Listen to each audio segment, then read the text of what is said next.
Everyone very good evening. Government scope के एक नए वीडियो में आप सभी का स्वागत है। तो आज के वीडियो का सबसे बड़ा सवाल यही है। सबसे बड़ा सवाल क्या है? Has the government accepted the demands of ASO और अमीन? इसका क्या मतलब है? इसका मतलब और सारे डिमांड मान ले, कोई दिक्कत नहीं। क्या एएसओ को एई के बराबर अनुभव दे देंगे? क्या अमीन को जेई के इक्विवेलेंट बना देंगे? और अगर सरकार ने ये डिमांड एक्सेप्ट कर लिया तो इससे क्या असर पड़ेगा? आज इस वीडियो में हम पूरी उसी के बारे में बात करेंगे।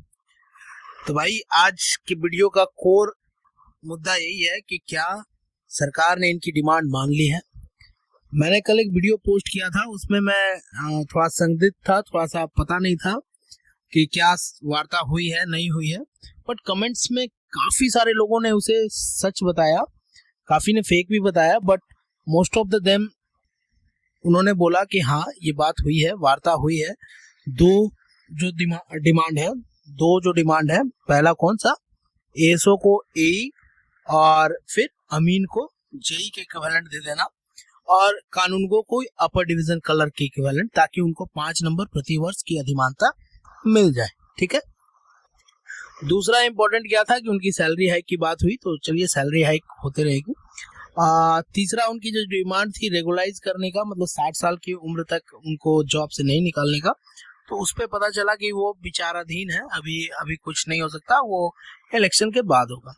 तो आज पता था कि कहीं आज शायद कोई पत्रकारों के बीच में इसकी घोषणा हो, लेकिन कुछ घोषणा हुआ नहीं है। अभी तक मेरे पास कोई ऐसा न्यूज नहीं आया है।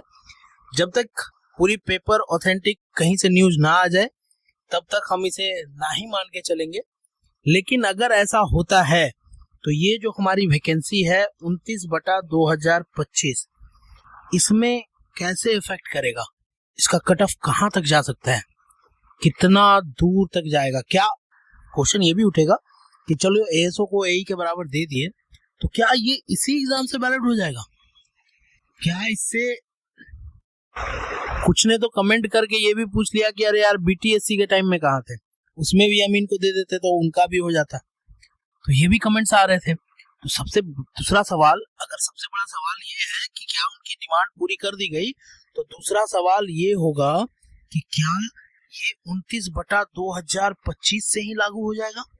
मतलब हमने जो एग्जाम दे रखा है एई का, बीपीएससी एई का, उसी से ये लागू हो जाएगा? और अगर ये लागू हुआ तो फिर क्या इफेक्ट पड़ेगा कट ऑफ पे? इसकी भी हम पूरी जानकारी इस वीडियो में आपको देंगे। तो वीडियो के अंतिम तक बने रहिएगा, बड़ा इंटरेस्टिंग वीडियो होने वाला है। चलिए शुरू करते हैं। तो बात चालू हुई 1-1.5 महीना पहले। वहां पे एएसओ, अमीन और कानूनगो सहित लिपिक जो भी थे, सभी जो लगभग 1 साल से जॉब कर रहे हैं। ठीक है। एएसओ 2018 से जॉब कर रहे हैं, रेस्ट अमीन वगैरह वगैरह ये सब रिसेंटली ज्वाइन थे, लगभग 10,000 की बहाली थी। इन सब ने स्ट्राइक कर दिया। अब स्ट्राइक का पहला ही मुद्दा यही था कि हमें अधिमानता मिले, मतलब इन्हें परमानेंट होने का एक शॉर्टकट जो तरीका है, वो जो +5 पर ईयर मार्क्स था, परसेंटेज में वो कन्वर्ट होके 133 मार्क्स आउट ऑफ 400 हो गया। और ये बड़ा शॉर्टकट तरीका है। मान लीजिए कि आपने 400 में 300 स्कोर किया है, और अगर कॉन्ट्रैक्ट वालों ने 400 में 200 स्कोर किया है, प्लस 133 मार्क्स उनको यहाँ से मिल जाता है, तो ये टोटल 333 हो जाएगा। अब ये कहीं ज्यादा है आपसे, 300 लाना out of 400 is a little bit tougher, लेकिन 400 में 200 लाना बहुत आसान है। तो यही एक शॉर्टकट है जिससे कॉन्ट्रैक्ट एम्प्लॉय परमानेंट हो सकते हैं। बड़ा आसान सा तरीका है। आप 5 साल काम कीजिए कॉन्ट्रैक्ट में, अगर आपको 25% का अधिमानता मिल गया, आप सीधे परमानेंट हो जाएंगे। और ऐसे ही बीटेक जो भी होल्डर हैं एई के पद पर कॉन्ट्रैक्ट में, उनको इसी तरह से कन्वर्ट करके परमानेंट बनाया जा रहा है। चलिए बढ़िया है, परमानेंट हो रहे हैं तो बढ़िया बात है। लेकिन क्या सिक्के की एक ही पहलू होगी? क्या अगर आप बात करेंगे तो एक को फायदा देंगे तो दूसरे को नुकसान? फ्रेशर कहाँ जाएगा? मेरे कमेंट्स में एक कोई भैया थे, आई थिंक, डोंट नाम नहीं याद है, उन्होंने लिखा भैया बीटेक कॉलेज ही बंद कर दो, बीटेक को रखना ही नहीं है, कॉलेज ही हटा देना। तो मैं भी थोड़ा सा कमेंट देख के मैं सोचने लगा कि ये भैया को दर्द है, बहुत ज्यादा दर्द है। अब दर्द क्यों है ये भी मैं बताऊंगा अंतिम में। ये जो फ्रेशर और बीटेक बंद करने की बात जो उन्होंने की, वो क्यों किए होंगे ऐसा मैं गेस कर सकता हूँ कि बिहार में जेई के पोस्ट पे बीटेक एलिजिबल नहीं है।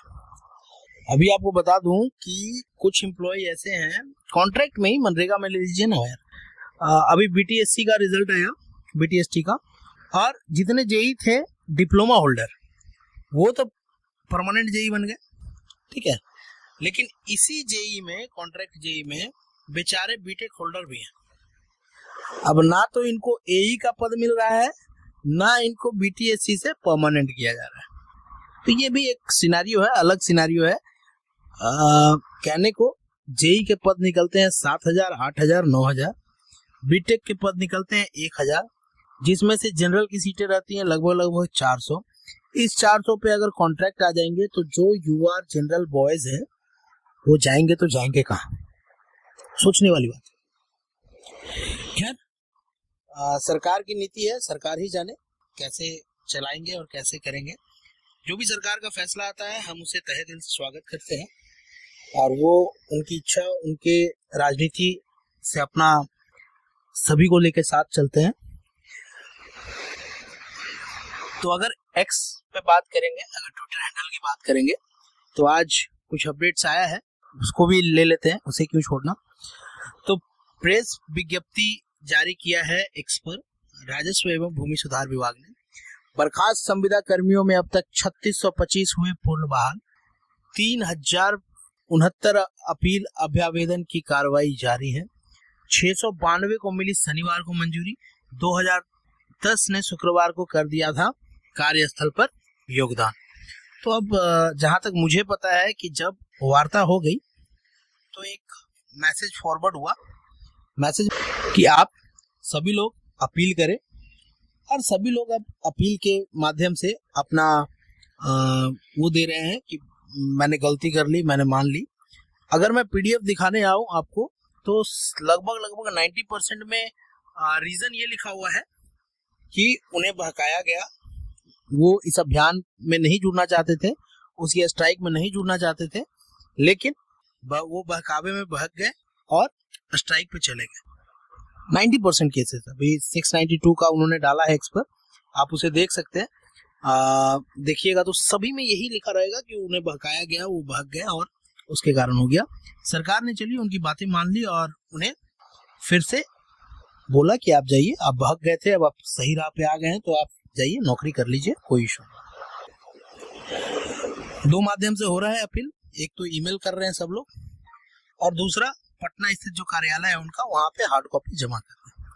ये था इनका एक्स पे राजस्व एवं भूमि सुधार विभाग द्वारा जारी किया हुआ नोटिस।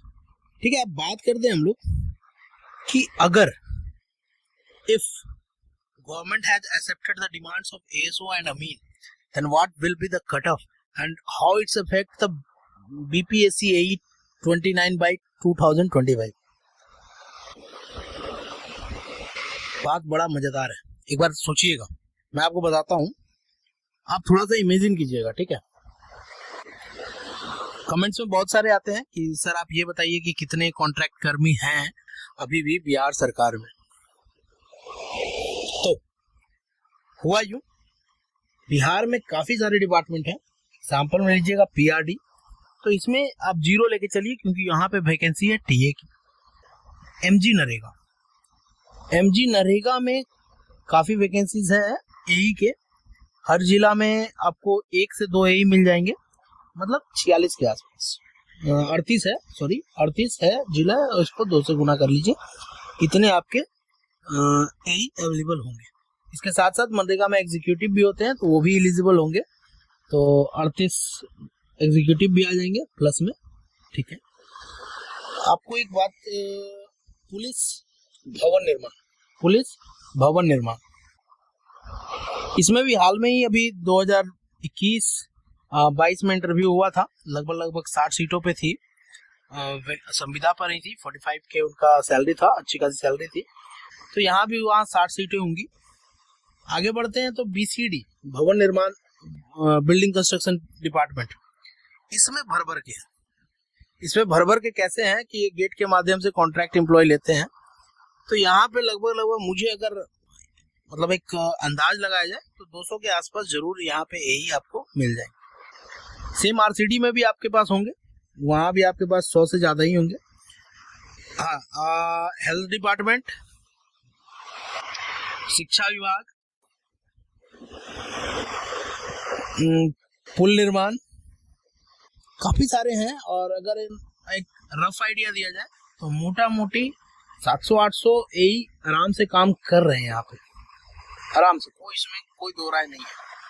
तो लेके चलते हैं हम लोग कि 700 प्लस यही इधर से है, यही के पोस्ट पे। ASO में कुछ ने अपना रिजाइन दिया होगा, कुछ होंगे अभी, तो मोटा मोटी लेके चलिए कि 300 प्लस ही है ASO भी। तो हम लेके अगर चले तो 1000 संविदा कर्मी जो AE प्लस ASO, इतना जरूर है। तो अब सोचने वाली बात है कि कट ऑफ क्या जाएगा, आप बताइएगा कमेंट में, मैं नहीं बता पाऊंगा इसे। मैं तो बस ये देख रहा हूँ कि भाई अगर इसकी हाफ भी अगर आए, अगर 500 भी सीटें आए AE और ASO को मिलाकर, जो कि बहुत आराम से आ जाएगी, तो इन बेचारों का क्या होगा? ये जो बेचारे हैं यहाँ बैठे हुए, इनका क्या होगा? टोटल है सीटें 466। ये तो परे है इनका कट ऑफ। अगर UR का, अगर ASO को मान्यता प्राप्त हो जाता है तब, इसे मैं डिलीट कर देता हूँ, 1 सेकेंड। अगर ASO की मान्यता मिल जाती है और वो AE के इक्विवेलेंट हो जाते हैं, अगर ASO is now equivalent to AE, बहुत सारे जिलों ने फॉर्म भरा भी है, जो ASO थे उन्होंने प्रमाण पत्र भी दिया था, 4 जिलों पे ऐसे निकले भी थे, ठीक है। तो जाहिर सी बात है पोर्टल में करेक्शन होगी और ASO को AE के बराबर दर्जा दिया जाएगा, वहां पे उनको अधिमानता 25% का मिल जाएगा। बात करेंगे कट ऑफ की, तो UR कट ऑफ आपको क्या लगता है? 133 तो उनके पॉकेट में है, प्लस चलिए कुछ का मान लेते हैं कि 100 ही होगा, कोई 1 आध साल कम होंगे। अगर 100 भी लेके चलते हैं तो 200 से 220 एक नॉर्मल स्कोरर है जो आराम से ला सकता है, आराम से। तो मिनिमम कट ऑफ जो जाएगा UR का, वो 320 तो आराम से जाएगा, कोई नहीं रोक सकता इसको। एक मैंने पोल भी डाला था, अभी दिखाता हूँ, इसमें भी कुछ बातें हैं, उसकी भी बात करूंगा। लंबी वीडियो होगी थोड़ी सी, आप लोग थोड़ा सा स्पीड बढ़ा लीजिएगा और क्या, लेकिन देखिएगा पूरा वीडियो। इसमें दूसरे कैटेगरी की अगर बात करें हम लोग, कैटेगरी की, तो वहां इससे 10-15 नंबर कम कर लीजिए आप, यानी लगभग 300, 280, 270 सबसे मिनिमम जाएगा मुझे लगता है, अगर ASO को AE का इक्विवेलेंट दे दिया गया और वो लोग इसी वैकेंसी में, मतलब 29/2025 से ही वो वैलिड हो गया, तब की बात कर रहा हूँ। अगर ASO को AE के इक्विवेलेंट नहीं दे रखा है तो मैंने कटअप बना रखा है, आप जाइए, डिस्क्रिप्शन में भी लिंक दे दूंगा, आप जाके देख लीजिए, लगभग वो चल जाएगा। अगर फीमेल की बात करूं, यहाँ पे ज़्यादा उनको दिक्कत नहीं होगा, क्योंकि अगर फीमेल रिजर्वेशन है उनके पास, बिहार की रेजिडेंशियल है, उन्हें दिक्कत नहीं होगा। इसमें आराम से 200, 180 अगर आपका है तो आप एश्योर रहिए कि आपका हो जाएगा, चाहे ASO को AE मिले, चाहे AE को ASO मिले, कोई दिक्कत नहीं है, फीमेल पे ज़्यादा इफेक्ट नहीं पड़ेगा, ये मैं भी श्योर हूँ और आप लोग भी श्योर रहिए कि फीमेल पे ज़्यादा इफेक्ट नहीं पड़ने वाला है। पड़ेगा किस? सारे कैटेगरी के मेल पे, क्योंकि जो टॉपर्स होंगे वो अब कैटेगरी में सेलेक्ट होंगे और रेस्ट जो अपना होगा वो UR में आ जाएगा। हाँ, इसमें एक और भी इशू है कि अगर किसी ने एज फैक्टर या फिर फी रिलैक्सेशन वगैरह ले रखा होगा और अगर नोटिफिकेशन पता नहीं, मैंने देखा नहीं है, अगर नोटिफिकेशन में ऐसा जिक्र होगा कि अगर आपने किसी भी लाभ ले रखा है तो आप यूआर में नहीं जा सकते, वहां पे और भी कैटेगरी की सीटें बढ़ेगी। ये अभी सुप्रीम कोर्ट का फैसला भी आया था, अगर आपको वो वीडियो चाहिए वो भी मैंने बना के रखा है, बहुत अच्छे से समझाया, जाके एक बार देख लीजिए। यूआर और रिजर्व की कब इंटरचेंज होंगे मेरिट में, उसके बारे में उसमें है सुप्रीम कोर्ट की। तो कट ऑफ यही है 320 यूआर,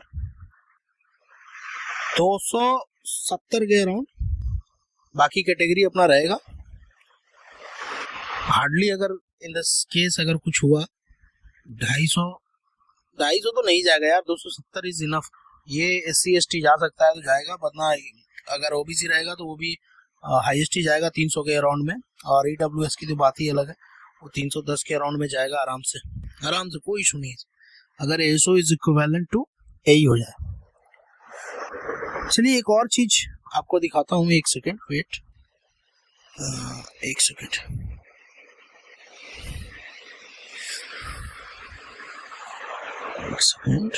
एक मैंने पोस्ट डाला था, उसी के बारे में आपको दिखा रहा हूँ।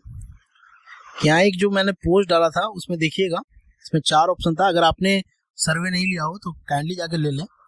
इसमें मैंने एक सवाल किया था कि क्या आप एगरली वेट कर रहे हैं BPSC रिजल्ट की, तो 291 वोट हुए हैं, 300 लगभग मान लेते हैं हम लोग। तो 90 लोग बोलते हैं कि नहीं भैया आप जल्दी से रिजल्ट निकलवा दो। ये वही लोग होंगे जिनके 300 प्लस मार्क्स आ रहे हैं, तो वो एश्योर रहे हैं उनकी नौकरी लगने ही वाली है, चाहे 100 मिले चाहे नहीं मिले। 133 का मामला सुलझने के बाद आए 60% लेके चलिए 180 आदमी। उनका ये मानना है कि भैया 133 का पहले मैटर सुलझ जाए उसके बाद आए। तो ये वैसे आदमी होंगे या वैसे अभ्यर्थी होंगे जिनकी नंबर 260 से 280 के बीच में होगा। स्टे लग जाना चाहिए, 4% बोल रहे हैं, वो पता नहीं किस दुनिया में है, स्टे लगे नहीं लगे पता नहीं। कट ऑफ की बात करें तो यहाँ पे 400 आदमियों ने वेट किया था और 20% ने बोला कि उनका 300 से यूआर ज्यादा जा रहा है, मतलब वो उसी अराउंड में अपना ही नंबर देते हैं, जनरली अपना ही नंबर देते हैं। तो यहाँ से भी आ रहा है कि 200 ऐसे अभ्यर्थी हैं जिनका 300 से प्लस मार्क्स, 80 अभ्यर्थी ऐसे हैं जिनका 300 से प्लस मार्क्स आ रहे हैं। तो वो तो यहाँ से भी निकल रहा था आपका लमसम वही 30-90, और यहाँ से भी निकल के आ रहा है आपका 80। तो आप एज्यूम करके चलिए कि इस सर्वे के अनुसार 150-200 आदमी ऐसे हैं जिनका 320-330 मार्क्स आ रहा है। तो भी एक चीज है जो कट ऑफ को काफी हद तक हाई लेके जाएगा, तो उसे भी ध्यान में रखना है। अच्छा सवाल अब एक और भी है, थोड़ा सा वीडियो लंबा हो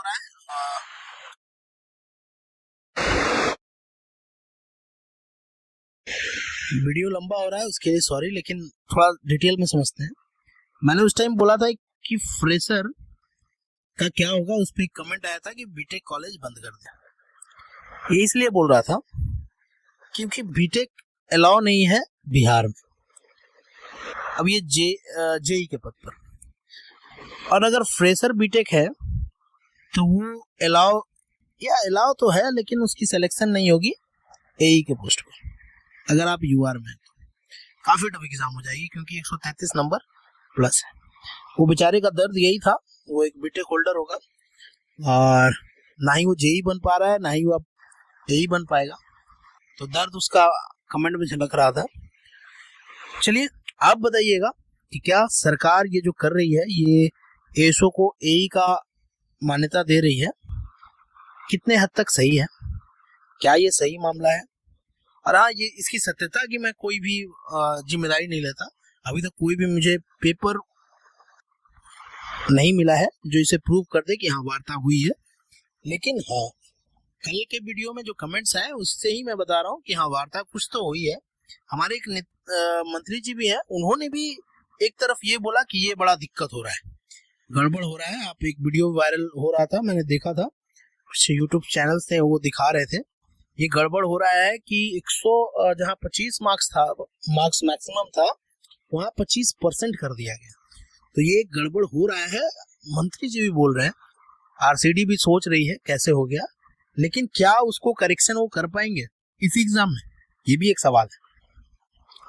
दूसरा सवाल बहुत बड़े बड़े इंस्टीट्यूशन पटना में पढ़ाते हैं, पटना में बहुत बड़े बड़े इंस्टीट्यूशन है, उनसे भी एक सवाल है कि आपने जनरल, एसएससी, आरआरबी, जेई सबकी तो बात मान ली, थोड़ी सी इनकी भी सुन लीजिए। 133 मार्क्स ये जो हो रहा है, ये क्यों हो रहा है, कैसे हो रहा है, थोड़ा अपने चैनल पे भी आप प्रमोट कीजिए ताकि फ्रेशर को समझ आ पाए कि क्या सही है क्या नहीं है, वो भी समझ पाए। आप ज़्यादा नॉलेजेबल आदमी हैं, अपने वीडियोस पे आप डाल सकते हैं। एक और क्वेश्चन उठ रहा है छोटा सा, ये क्वेश्चन मेरे तरफ से है कि अगर एएसओ एई बन सकते हैं, मतलब पद पे उनकी जिम्मेदारी मिल सकती है, उनकी इक्विवेलेंट वो कहे जा सकते हैं, तो क्या भविष्य में, क्या फ्यूचर में वो सभी एम्प्लॉय जो बीटेक होल्डर हैं, अदर सीट्स है उनकी, जैसे मान लीजिए कोई मैनेजर है, कोई मान लीजिए कि अब जेई रख लीजिए मनरेगा के, एमजी नरेगा के, तो भाई अब उनकी क्या गलती है, वो तो जेई बन गए, उस टाइम बीटेक अलाउ था, अब बीटेक नॉट अलाउड है, तो वो उनको आप जेई को परमानेंट भी नहीं कर पा रहे हैं, तो क्या इनकी भी डिमांड सरकार मानेगी? क्या इस पे भी केस होगा? ये आप कमेंट में बताइएगा मुझे। Comment is open for all, आप लोग बताइएगा। कट ऑफ थोड़ा सा टफ हो जाएगा सिंस एएसओ की संख्या ज़्यादा है, एई की भी संख्या ज़्यादा है, कॉन्ट्रैक्चुअल एई की। तो आप वीडियो में बताइएगा क्या आपको लग रहा है कि ये इक्विवेलेंट कट ऑफ जाने वाला है, 320 330 के अराउंड यूआर को जाएगा, ओबीसी का 200 के अराउंड रहेगा, 300 के अराउंड रहेगा, female is good enough, female 200 180 is good enough, rest answer की कब आएगा इसकी जानकारी नहीं मिल पा रही है। 20 तक उम्मीद था कि आ जाएगा आंसर, नहीं आया, मतलब और अब 5-6 दिन ऊपर ले लीजिए। रिजल्ट पता नहीं सीधे आंसर की के साथ ही दे दे, ये भी हो सकता है। अगर आपको कुछ पता है तो कमेंट कीजिए, हमने एक आध दो बार ट्राई किया लेकिन एक्चुअली में पता नहीं चल पाया। बाकी आपको अगर वीडियो पसंद आया हो तो लाइक कीजिएगा, चैनल को जरूर से जरूर सब्सक्राइब कीजिएगा। हम इसी तरह के वीडियो लाते रहते हैं, समझाते रहते हैं आपको कि क्या होने वाला है। हम कोई दावा नहीं करते इस वीडियो में, लेकिन हाँ इसके क्या क्या इफेक्ट्स पड़ सकते हैं उसको हम उजागर करते हैं। तो अगर आपको ये वीडियो पसंद आ रहा हो तो लाइक और शेयर कीजिएगा, चैनल को जरूर से जरूर सब्सक्राइब कीजिएगा ताकि आगे जो भी वीडियो आए उसकी नोटिफिकेशन आपको डायरेक्ट से डायरेक्ट मिल जाए। ठीक है, गवर्नमेंट स्कोप के साथ बने रहने के लिए बहुत बहुत धन्यवाद। Thank you.